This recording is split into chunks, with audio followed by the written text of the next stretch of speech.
ng political asylum sa Netherlands si Attorney Harry Roque. Kasabay yan ng pag-aasikaso niya bilang abogado ni dating Pangulong Rodrigo Duterte na nakadetain sa International Criminal Court. Magbabalita si Brian Basa. I'm formally announcing that after our meeting today, I'm filing formally for asylum here at the Netherlands. I am confident that I can prove political persecution through unjust prosecution ng Huwad Committee. Matagal nang pinahuhuli ng mga mambabatas si Attorney Harry Roque dahil sa di umano'y kaugnayan sa Pogo. Cited in contempt siya ng House Quad Committee dahil sa kabiguang ibigay sa Kamara ang mga dokumentong hinihingi sa kanya. Nagtatago nga siya pero doon komportable siyang naglalakad, no? Itinanggi naman ni Roque na siya ay nagtatago. Nasa Netherlands siya bilang abogado ni dating Pangulong Rodrigo Duterte na nakadetain dahil sa kinahaharap na kasong Crimes Against Humanity sa International Criminal Court. Giit pa ni Roque, may nakabinbin siyang petisyon sa Korte Suprema na kumukwestiyon sa utos ng Kamara. I cannot come home. I have to defend my president as a member of the List Council of the ICC at The Hague. Paulit-ulit ko naman pong sinasabi, hindi ko po tinatakasan yan. Inaasahan ko naman po na magdedesisyon ng Korte Suprema at susunod tayo sa desisyon ng Korte Suprema. Ulitin ko po fake news po yung sinasabi nilang pugante ako. Hirit niya rin sa pamahalaan. Ang hindi alam na makapangang dito sa Europe, paano walang kapagyarihan mo, net mo, hindi mo makukuha dito. Sagot naman ng palasyo. Mas maganda po siguro na i-challenge po talaga natin siya na siya po yung umuwi. Kasi di ba bring home FP Duterte. So siguro mas magandang isigaw po rin ng mga tao, bring home Roque. Ipatatawag ng House Quad Committee ang Department of Foreign Affairs at ang Bureau of Immigration para alamin kung may legal na paraan para mapauwi si Roque.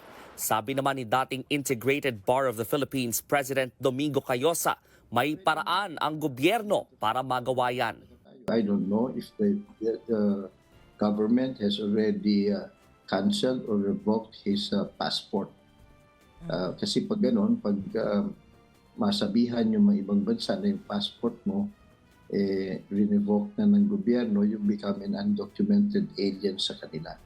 And normally, under their immigration laws, unwanted alien ka doon. So, pauuwing ka sa pinanggalingan mo.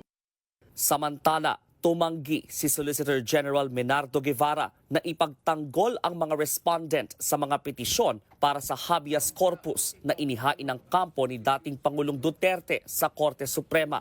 Kabilang sa mga respondent sina Executive Secretary Lucas Bersamin, Interior Secretary John Vic Remulla, PNP Chief Romel Marbil at CIDG Chief Nicolas Torre.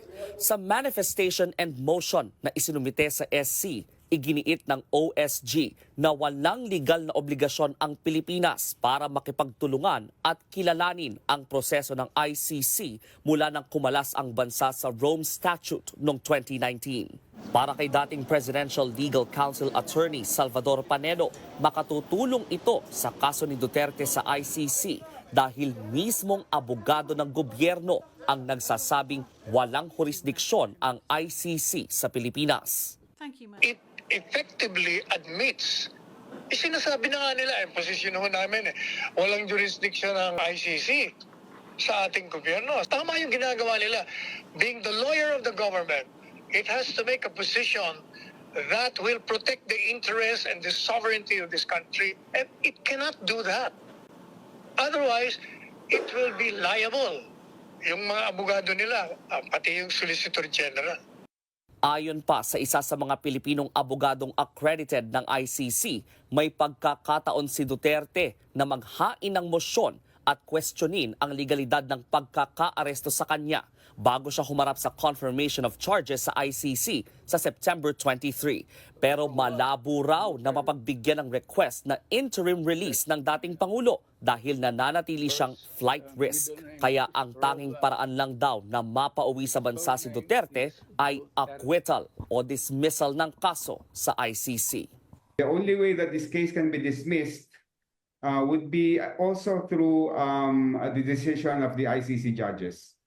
And the intervention of any court, short of an invasion of The Hague, I think is very remote. It's never a consideration, the age, no? There's no such thing as humanitarian release.